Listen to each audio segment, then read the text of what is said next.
Di depan gerbang suatu jembatan di salah satu kota di Eropa, ada seorang pengemis buta.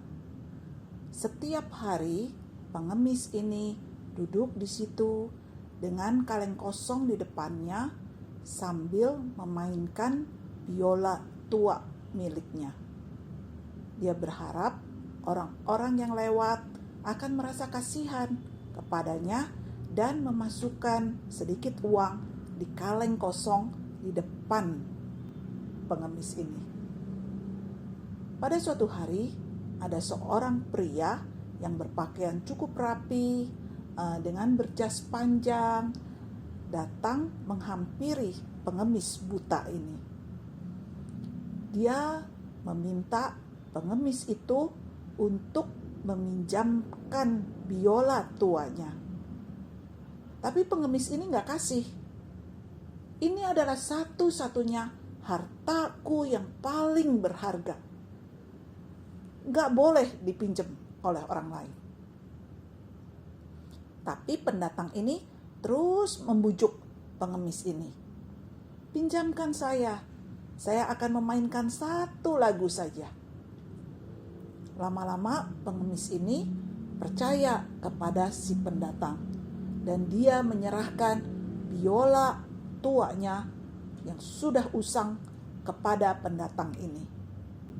Dan pendatang ini mulai memainkan biolanya. Ternyata dia bermain dengan sangat bagus. Suara biola yang dihasilkannya begitu halus. Dan orang-orang yang lewat di situ sampai berhenti untuk mendengar permainan biola dari si pendatang ini. Makin lama makin banyak orang yang berkerumun mengelilingi si pendatang dan pengemis buta ini. Dan kaleng kosong di depan pengemis itu menjadi penuh dengan uang.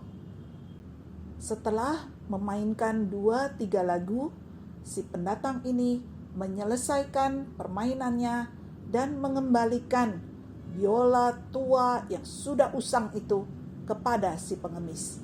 Si pengemis dengan sangat terharu bertanya kepada si pendatang, "Siapakah engkau, Tuan?" Dengan tersenyum dan dengan suara perlahan, pendatang itu menjawab, "Paganini."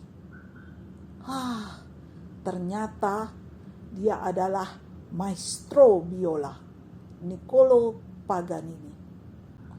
Nah, adik-adik, kita juga seperti pengemis buta tadi. Harta yang kita anggap paling berharga hanya seperti biola tua yang sudah usang tadi.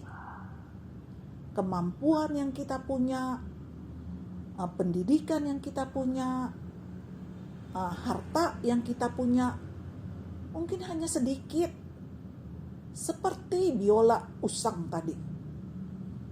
Ketika di tangan kita tidak bisa menghasilkan apa-apa, bahkan hanya menghasilkan sedikit saja. Itu juga dari hasil belas kasihan orang lain.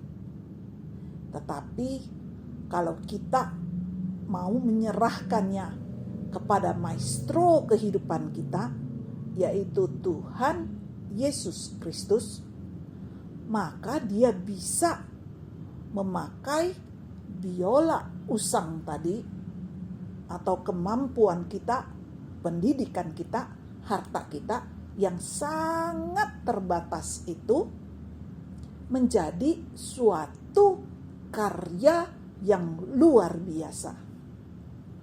Seperti tadi maestro biola Niccolo Paganini memainkan biola tua, biola usang milik pengemis buta tadi, dan menghasilkan suatu permainan biola yang begitu indah, begitu merdu. Nah, begitu juga Tuhan, maestro kehidupan kita, bisa menghasilkan karya yang luar biasa dalam hidup kita. Dan kaleng kosong, hidup kita yang kosong menjadi hidup yang penuh dengan kebaikan Tuhan, penuh dengan kasih Tuhan, penuh dengan berkat-berkat Tuhan, sehingga kita juga bisa menjadi berkat bagi orang lain. Amin. Tuhan Yesus memberkati.